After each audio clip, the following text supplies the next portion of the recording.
All right, guys, Coach Lou here from TSA for the page BJJ Dominance, right? So one of the things that we get into a lot from obviously jiu-jitsu and other grappling arts are weight class sports, right? One of the concerns or worries is I don't want to lift weights and get too big, too muscular, right?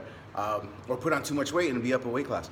Now, the requirements for putting on muscular size there's a couple different things that have to happen. This just doesn't happen overnight. One of the things I want you to pay attention to is basically your nutrition, right? And specifically your calories in. Meaning, the only way muscle grows is if you're hypocaloric, meaning you have a caloric surplus or you're taking in more calories than you're burning by a little bit. And that's what helps the tissue grow. That's what helps the protein synthesis and fibers get thicker and the whole nine. That's the building blocks. You need calories, you need protein, you need everything, you need fats. There's a whole system that happens. It's not one more than the other, right?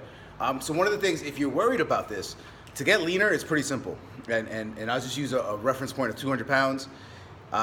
And I thought this was kind of BS when I first learned it, and then I did the math like the right way that I kind of learned this the other way, and it kind of comes out very similar. But if you take a 200-pound person and times their body weight by 200 times 10, 11, or 12, they're going to be in maintenance, right?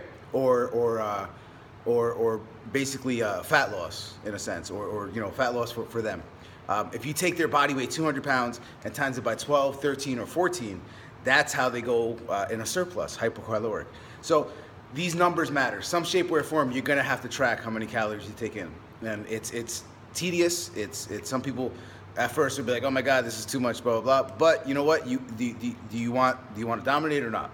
That's pretty much what it is, So the other requirements, that's just the nutritional side. So you got to figure out where you fall on that spectrum. You got to bring self-awareness and realize where you're at right now currently, and then you got to see, well, where should I be and what's the difference, and then see if you need to gain weight, what more calorically dense foods could you eat? If you need to lose weight, basically what can you replace? How are you slipping in more calories, right? Whether through drink or food.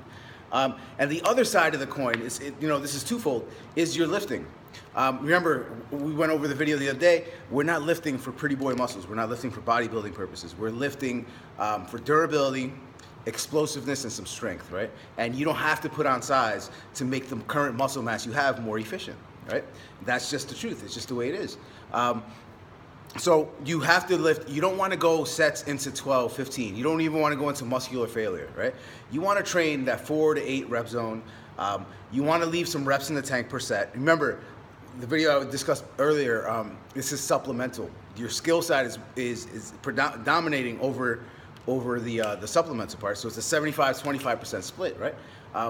And that's one of the things you want to take into account. How many sets and reps? But it's the intent behind the sets and reps, right? You want to work in that 80, 85, 90% rep zone, not 60, 70. So not light weights for high reps. That in itself is nonsense also in the long run, to be honest. But that's a common thing that people will say, right?